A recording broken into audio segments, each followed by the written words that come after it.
Every pattern you repeat or every choice you can't explain and every version of yourself you keep returning to has a blueprint.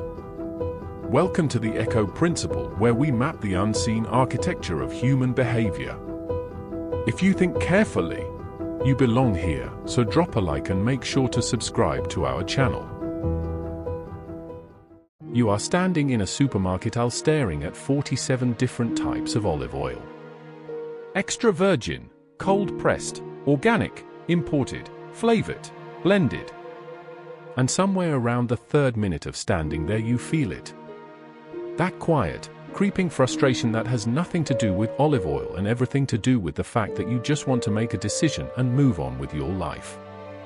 So you grab one, walk away, and spend the next 10 minutes wondering if you picked the wrong one. This is not a trivial experience. This is your brain breaking down under a pressure it was never designed to handle. And it is happening to you dozens of times every single day in ways you are not even aware of.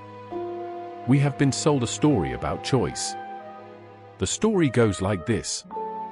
Freedom is good. More freedom is better.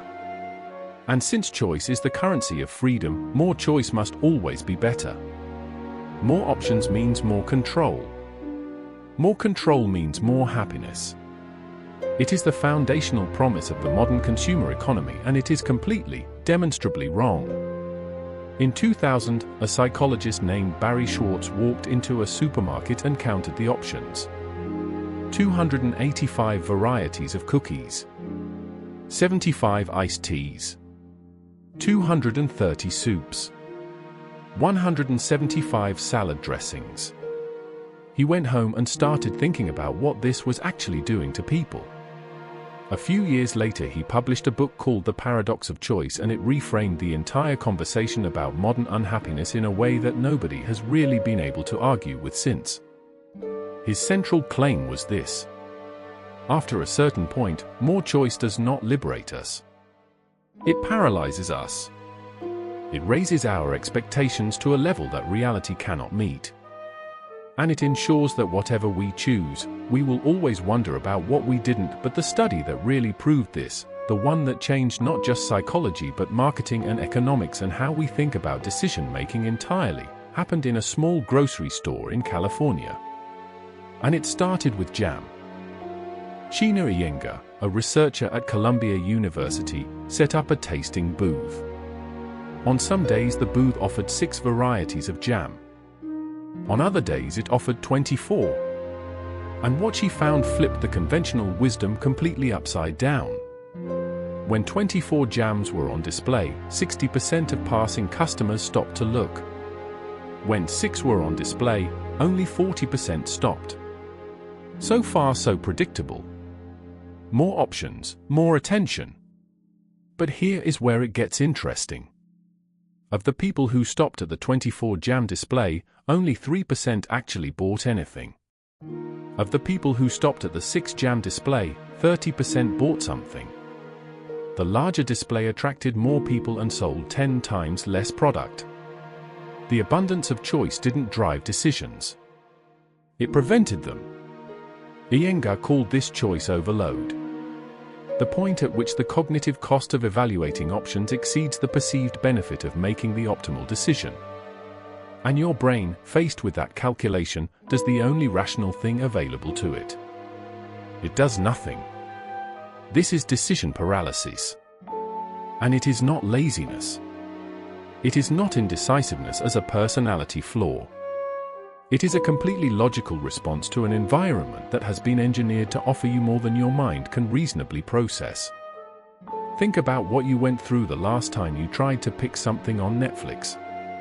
You scrolled for 20 minutes through thousands of options, each one triggering a micro-evaluation, each evaluation consuming a small amount of cognitive energy, until eventually you either picked something randomly or gave up and watched something you had already seen.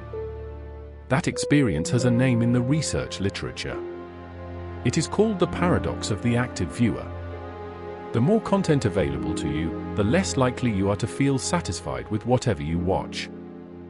And this is where it starts to get genuinely serious. Because decision fatigue is not just about jam and Netflix. It is cumulative.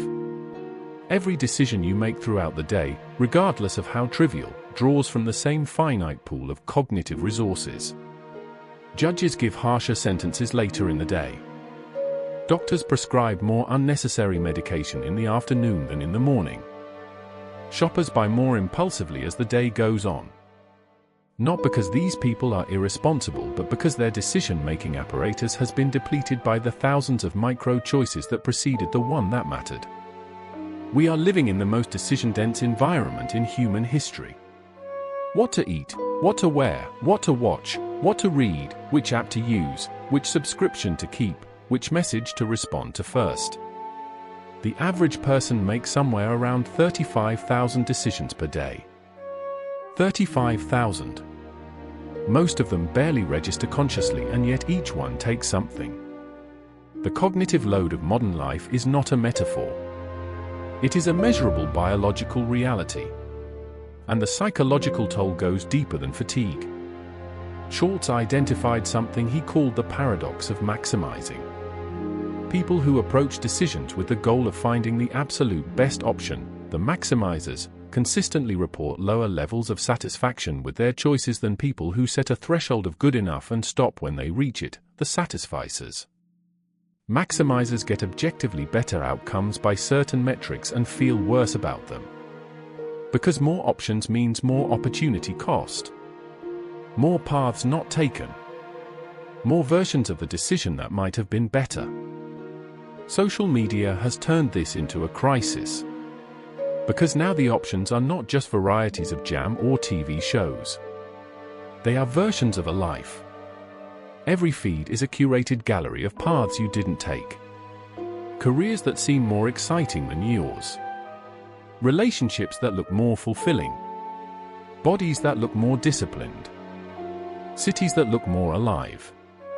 The comparison is relentless, and it is calibrated specifically to produce the feeling that your particular set of choices, however reasonable, however considered, is slightly wrong. The research on this is unambiguous.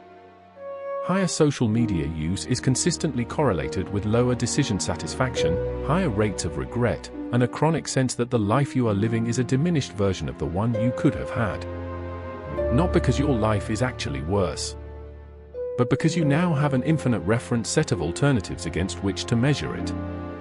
So what do you actually do with this? The research points in a direction that feels almost too simple but is backed by decades of evidence. You constrain yourself deliberately. You reduce the options before you reach the decision. You create rules that eliminate categories of choice entirely. You stop optimizing and start satisficing. You decide in advance what good enough looks like, and you stop when you get there. The goal is not to stop choosing. The goal is to choose what you are going to spend your choosing on. To protect the decisions that matter from the cognitive noise generated by the ones that don't. Here is the thing about the jam study that most people miss. The people who bought jam from the smaller display did not feel like they had settled.